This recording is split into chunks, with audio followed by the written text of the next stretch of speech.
Documentary films बहुत कम release होती है, क्योंकि हमारे इंडिया में अगर कोई आदमी डॉक्यूमेंट्री फिल्म बनाना चाहता है तो उसको पहले तो जिगर होना चाहिए, और उसके बाद में वो जितने पैसे कमाता है उसको ये डॉक्यूमेंट्री में लगाना चाहिए, उसके ऊपर वो रिलीज करने के लिए करता है, उसमें एक नेक्स्ट बैटल आती है। लेकिन वॉरेन परेरा है, ये एक इन्होंने उस्ताद नाम के टाइगर को शूट करने स्टार्ट किया और उसकी ज़िंदगी के मोड़ में खुद ही उलझ गए, और आज जब इनकी डॉक्यूमेंट्री रिलीज होने जा रही है, उस्ताद जयपुर के जू में अपना दम तोड़ दिया उसने, और उस उस्ताद के मेमोरी में हम ये फिल्म डेडिकेट करते हैं। मैं पहले बिट्टू सहगल जी से पूछना चाहूँगी कि ये टाइगर पे फिल्म बनना ही क्यों है? टाइगर पे फिल्म बनना क्यों है? क्योंकि मैं कहता हूँ कि ये नहीं कि ये नेशनल एनिमल है, ये है वो है, लेकिन बात ऐसी है कि बाघ हमारे बच्चे हैं, किड्स फॉर टाइगर्स, उन्हें हम ये सिखाते हैं बाघ बचाओ भारत बचाओ।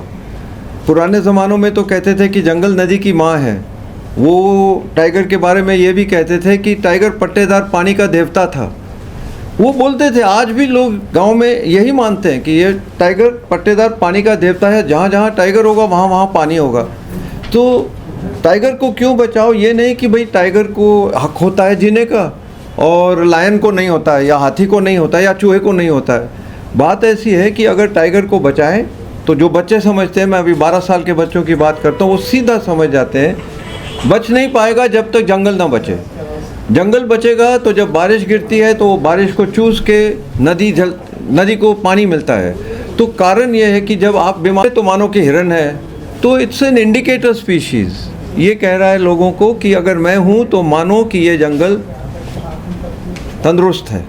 अगर टाइगर एक एक करके गायब हो गया तो जंगल एक एक करके गायब हो सकता है। तो लंबा चौड़ा जवाब दिया मैंने, आपने छोटा प्रश्न पूछा। I correct myself. He died in Udaipur Zoo. In Udaipur, yeah. Yes. But interestingly, this documentary won at the Jaipur Film Festival, Jaipur International Film Festival, and it has won a lot of awards everywhere. आपको कैसे लगा कि उस्ताद के life पे एक film बननी चाहिए? I mean, I was following him because I just liked the tiger, to be honest, and I wanted to make a documentary on a tiger. And the picture behind right now is the first time I saw him in the water looking at me, and I felt like I had a connection. So there wasn't any grand reason for conservation, but this tiger that I was following happened to become controversial, happened to allow me to tell a story that shows you the real ground reality management of a tiger reserve, where you cannot focus just on one individual tiger. There are multiple stakeholders. There's other tigers, there's the villagers, there's the forest staff, there's amount of funding, there's hotels, there's a lot of things that go into managing a tiger reserve, and this documentary allows us to talk about all that and allows us to show tiger reserves in India for what they really are. They're managed wild spaces, they're a lot smaller than people think, and they are compromised. Just on the edge of all these tiger reserves, there are villagers living literally inside or on the edge of critical tiger habitat.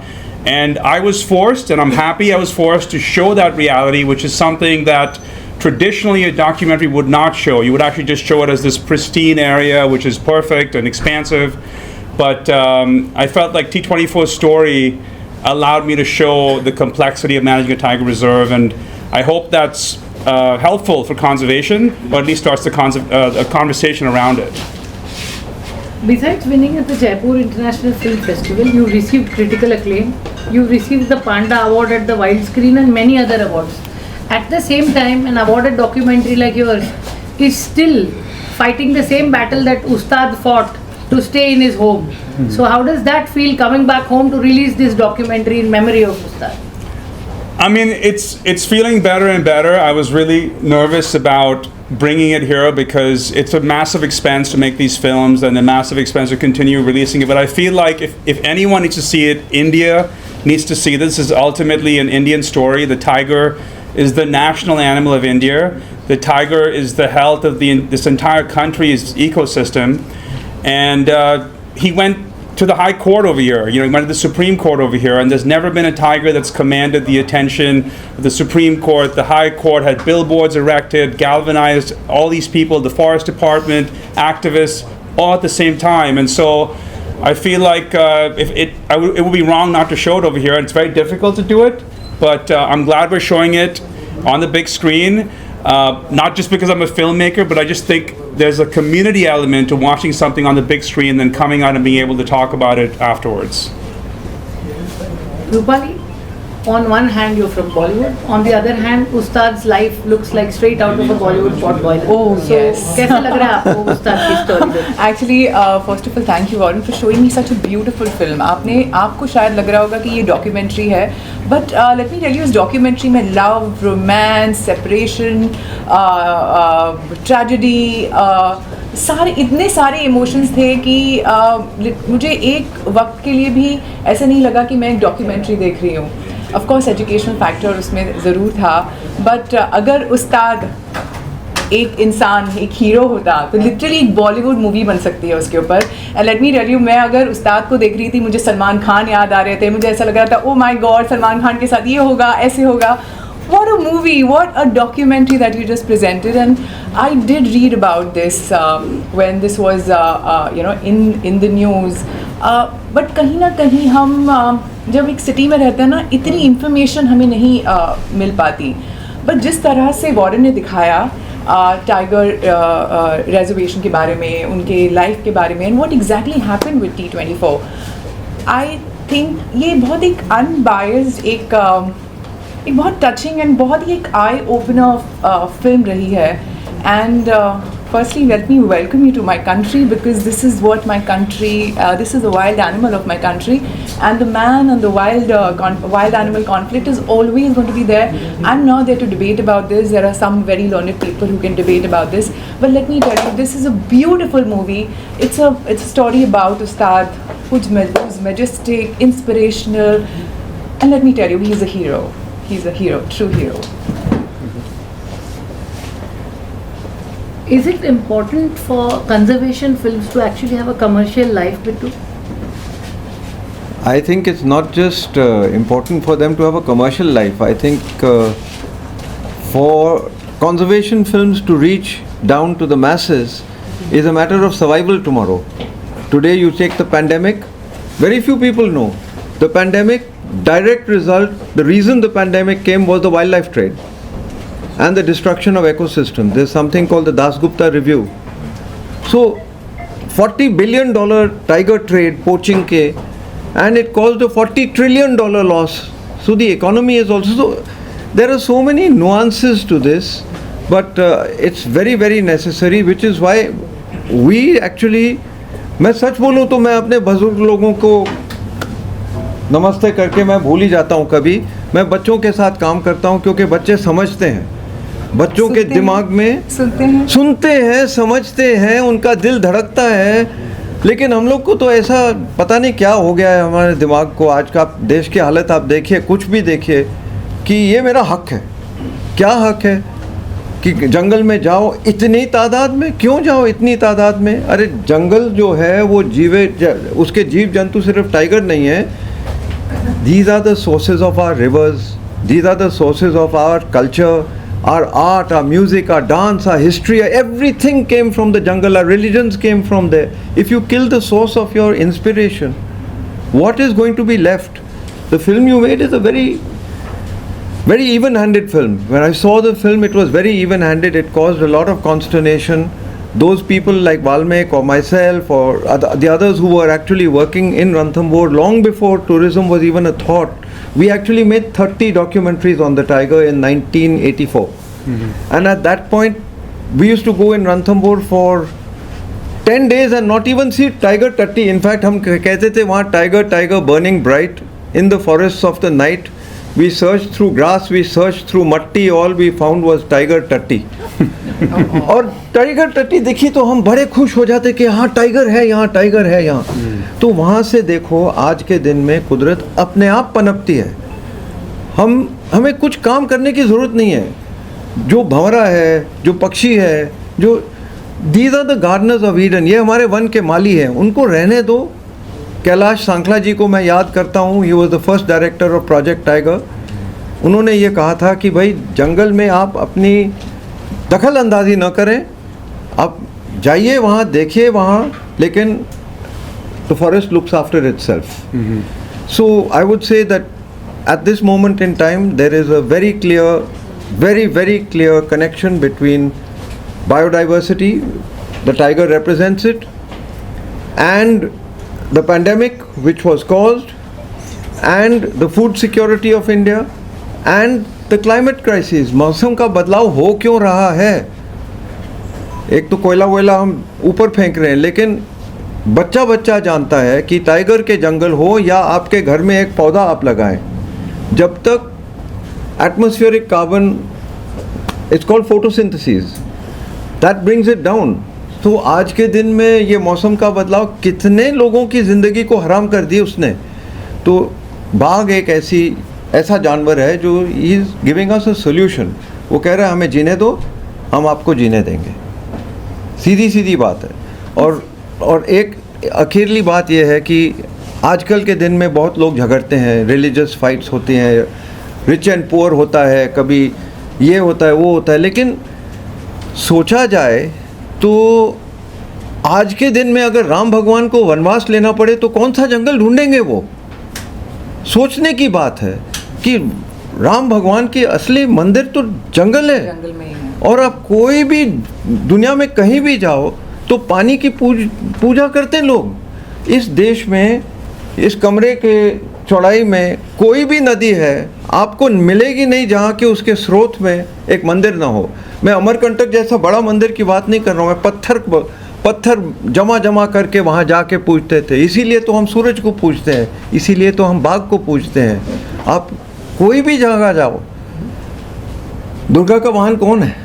शेर. फिर मैं कह रहा हूँ कि हमारे देश में इतनी समझदारी है, हमारे देश के दिल में इतनी धड़कन है कि मैं वॉरेन को कहूँगा कि जाके अमेरिका में, यूरोप में, यहाँ जाके सिखाओ उनको कि भाई आप कुदरत के मेहमान हो, कुदरत के मालिक नहीं हो. तो ये टाइगर 24 के फिल्म के लिए मैं आपको बिग हक देता हूँ कि आपने बनाया है. लोग झगड़ते हैं होना चाहिए था, नहीं होना चाहिए था, लेकिन टाइगर जीने चाहिए. टाइगर नहीं जिएंगे तो हम भी नहीं जिएंगे. इस बात में मुझे एक सवाल आपसे पूछना है, क्या टाइगर 24 मैनीटर था? हाँ था. टाइगर 24 मैनीटर था, लेकिन वो मैनीटर खुद ब खुद थोड़ी बन गया, वो बनाया गया था. हमने ज़्यादा दखल अंदाजी दी. जो कैलाश सांखला जी कहते थे कि भाई do nothing and allow nothing to be done, keep the tiger protected, keep its forest protected, nature will fix itself. वो हम भूल गए. तो हमारे घर में अगर मैं एक पालतू कुत्ता को रखता हूँ तो मैं उसको वेट के पास ले जाऊँगा, उसको एंटी रेबीज शॉट दूंगा, उसको ये दूंगा, उसको वो दूंगा. देना पड़ता है क्योंकि मैं उसका माई बाप हूँ. लेकिन मैं टाइगर का माई बाप नहीं हूँ. टाइगर का माई बाप कुदरत है, जंगल है. अगर उसको हम जंगल दे दें, वो हमें सांस देगा, पानी देगा, जीवन देगा.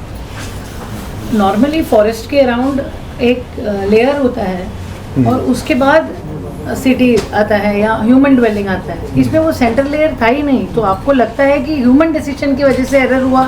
क्या T24 को वाइल्ड से निकाल देना चाहिए था क्योंकि उसके घर में तो हम गए? What do you feel, Warren?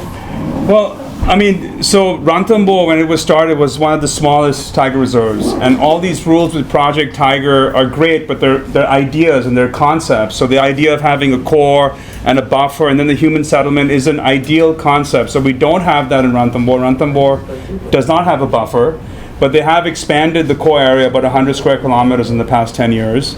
So yeah, ideally Ranthambore should have a buffer, but nothing is ideal in a tiger reserve. We strive for that, and so they're always managing, these tigers within this compromised, what I think is a compromised core.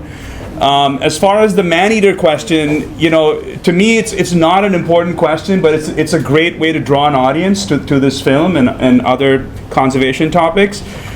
If you go back, the British old definition of a tiger seeking out human prey and going after humans, he's not. If you go to a more evolved modern definition that he did eat people, he is. But to me, the bigger question was wildlife decisions are never perfect, and they have to make them on the spot. At the time that T24 was allegedly or killing people, there weren't many attacks in Ranthambore. And if you were there that month after the attack, it was a pretty tense situation with the guards, with the villagers, Sherpur village, because I was actually there on the ground looking at all this stuff. So I think the decision was more made based on all that. It wasn't like someone said he's a man eater. That was more on social media and everything. The Chief Wildlife Warden actually says danger to human life, and they take a lot of things into account. There was a committee, everything else. But like I said earlier, I think it's great to draw an audience to the film.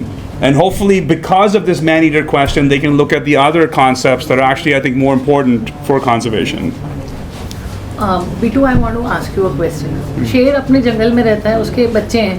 It's his job to protect his children. We make our settlements in the middle of the jungle. So how would you define him a man-eater? See, I'd put it like this, that you can't define him a man-eater. You have to discover whether he is intentionally killing human beings or whether he is accidentally killing human beings. Because an accidental, I can walk into a bush, there's a tigress over there with cubs, एक झपट्टा मारेगी मैं मर गया. So वो बात अलग है, लेकिन मैन ईटिंग की इस टाइगर के बारे में मैं बात करता हूँ. जो पोस्टमार्टम्स हुए हैं, टाइगर को यहाँ से पकड़ा है.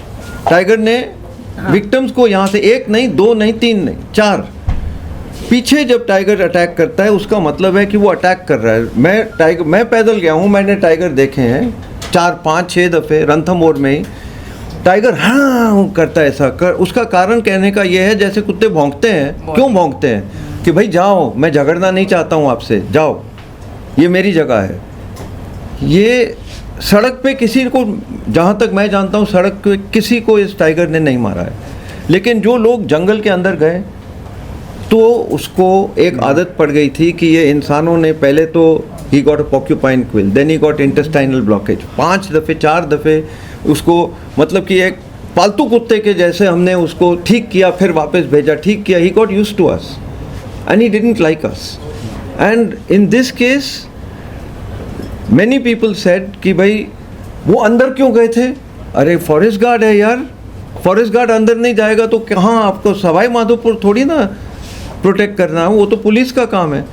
तो मैं कह रहा हूँ कि अगर फॉरेस्ट गार्ड को ही मतलब डर लग जावे.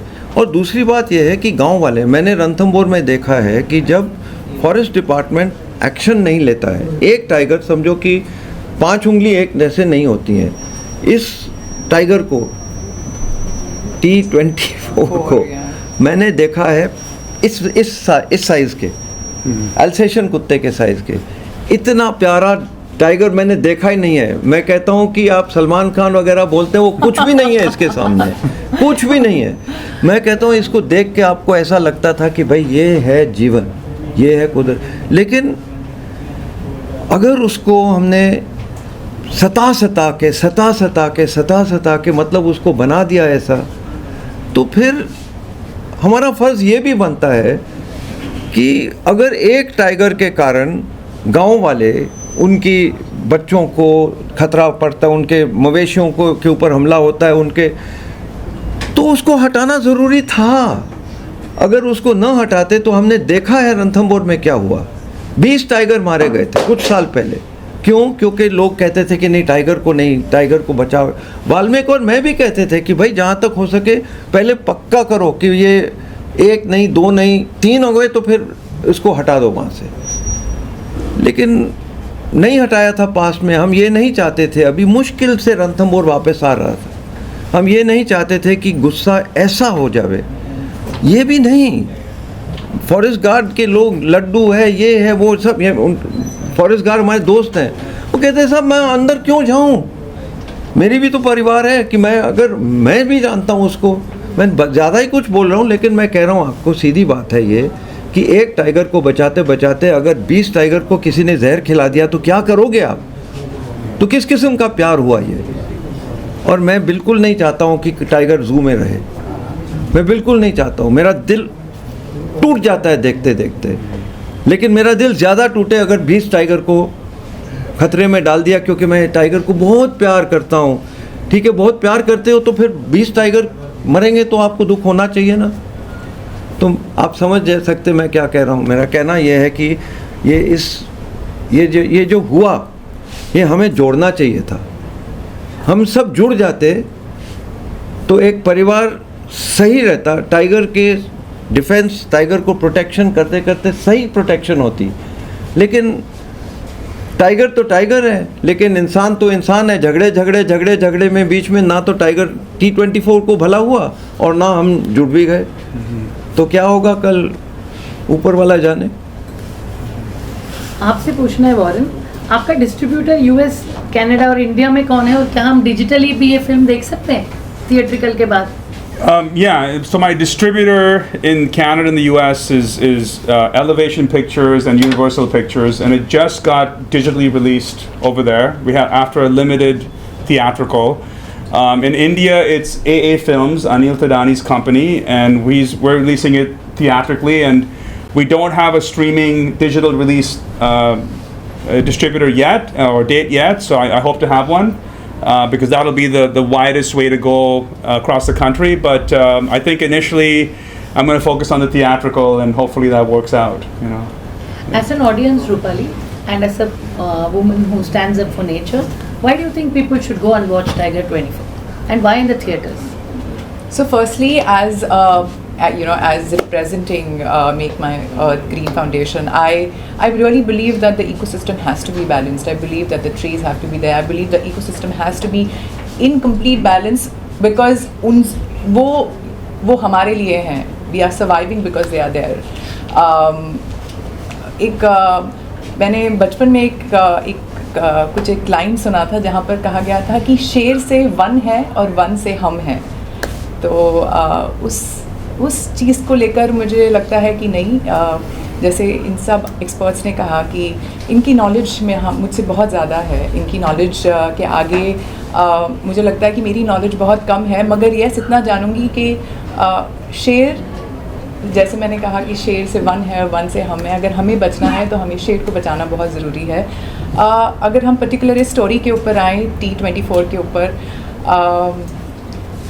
तो एक जैसे मैंने कहा कि आप सब ने पूछा कि वो मैन ईटर है, वो बट वो एक हार्ट स्टीलर था मेरे लिए. I was in love with him and such a beautiful animal.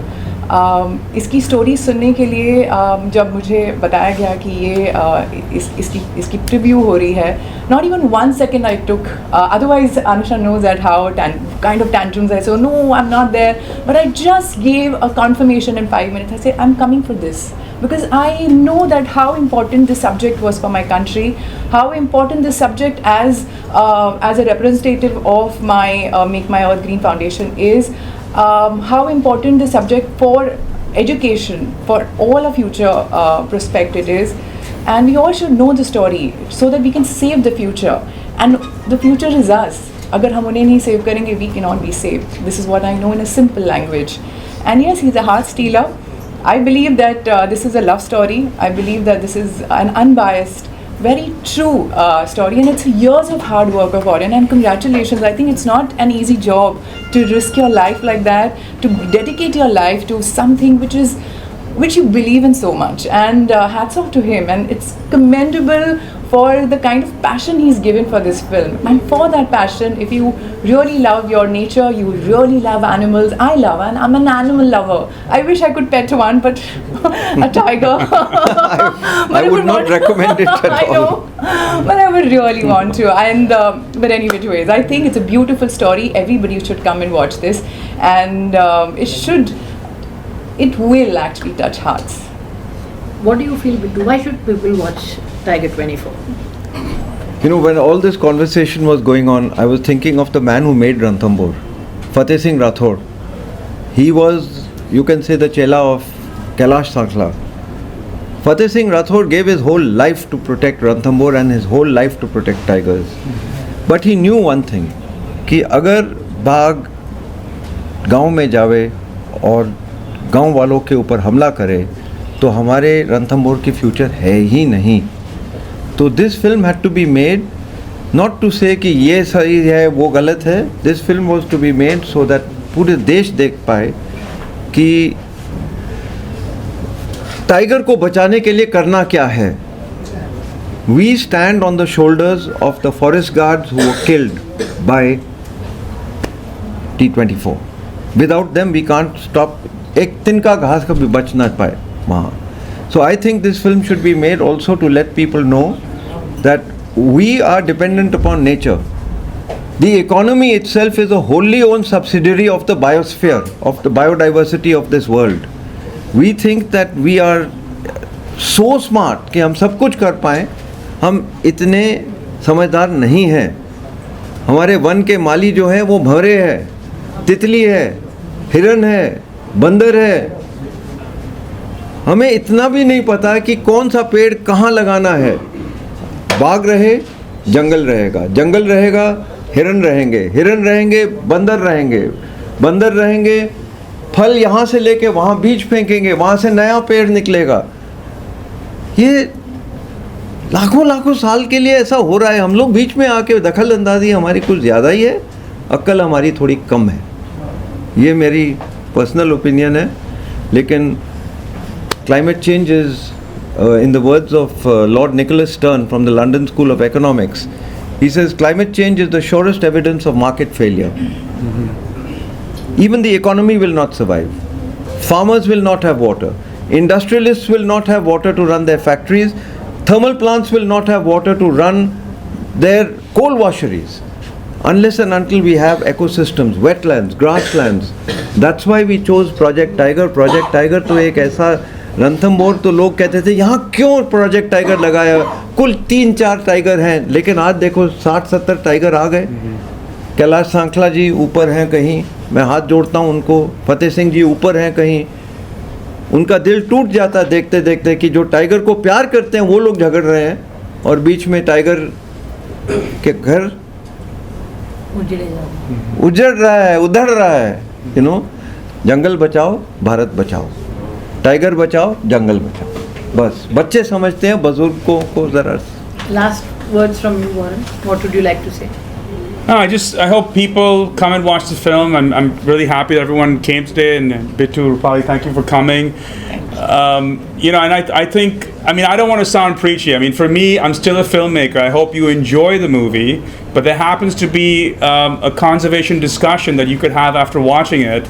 And, like I said, the controversy around it, the man-eater, not a man-eater, is just, to me, like entertaining ways to talk about conservation and to look at all the stakeholders around it. And like Bittu said, like tiger reserves have ecosystem services. There's primary literature now saying that they have an economic value.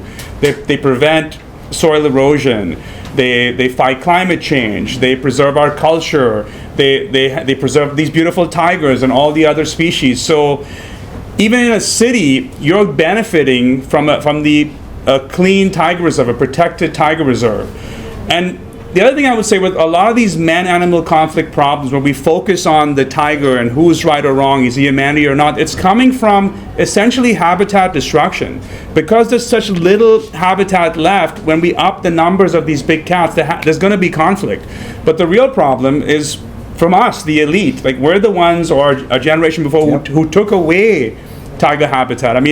I know my grandfather shot some of the last tigers in this area in Maharashtra.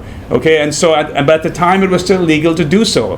But in 1972 they stopped, hunting. 73 Project Tiger came in. This year is the 50-year anniversary of Project Tiger. We should be talking about this. It's the national animal of this country. Even with my American accent, I'm from Bombay. It was Bombay when I grew up here. Now it's Mumbai. Okay, so this is also very important to me, and I never expected to be looking at the Wildlife Protection Act of India. I never expected to be going to the High Court in Jaipur for a tiger that I was following. And when I went to these tiger reserves, as filmmakers, we don't want to talk to the department. We're like, let's just get our shots, okay? But in this film, I had to talk to the department. And then I learned about it. I had to talk to the villagers. I had to tell their stories because I didn't know those stories. And it's very humbling for me to go to someone's home whose father or son has been killed with a tiger and like beg them for an interview to tell that story. And I learned a lot about their stories, but also the culture of India. Like people will actually open their doors and talk to you. Even experts like Valmik Thapar, the activists who invited me to their homes and made me lunch and dinner and all this stuff. So I'm really grateful to everyone who did that, because this film has been insanely difficult for me to make. It's been 10 years in the making. I put everything in it. So I hope people enjoy it, and I hope it does something for tiger conservation. Before leaving, I just want to say that we are very thankful to Anil Tadani for actually coming out to distribute this film. एक documentary film को distribute करने का जो जिम्मा है वो बहुत difficult है. Yeah, I think he has to deserve this title T24 because उस्ताद की कहानी बहुत जल्दी हम बॉलीवुड में देखने वाले हैं. Oh God. बस एक लास्ट चीज़ कहना चाहूँगी, जब भी आपको दिखे कि आप जंगल में जा रहे हैं और रास्ते में आपके सामने कोई एक जंगली जानवर जा रहा हो, तो ये बात याद रखिए, आप उसके घर में हो, वो आपके रास्ते में नहीं है. जिस दिन हम ये बात समझेंगे कि we let the animals live their lives and हम हमारे घर में रहे और उनके जंगल को लेते ना जाए जब तक कि हमारे पास हो ही ना. जैसे हमारे अगर सोसाइटी में ही 20 झाड़ ना हो तो हमको कितनी गर्मी लगती है. आसपास के अगर थोड़ा सा मैंग्रोव उड़ जाए तो टेम्परेचर सीधा हाई हो जाता है. और आज की तरह पहले के बॉम्बे और आज के मुंबई में कितना फ़र्क है टेम्परेचर का. ये छोटी छोटी बातें हैं. और जब हम कोविड के टाइम पे अंदर बैठे रहे और बाहर ही न जा पाए तो एग्जैक्टली वही चीज़ हम एनिमल्स के साथ कर रहे हैं. सो जो हम करेंगे ना वो वही रिटर्न मिलेगा.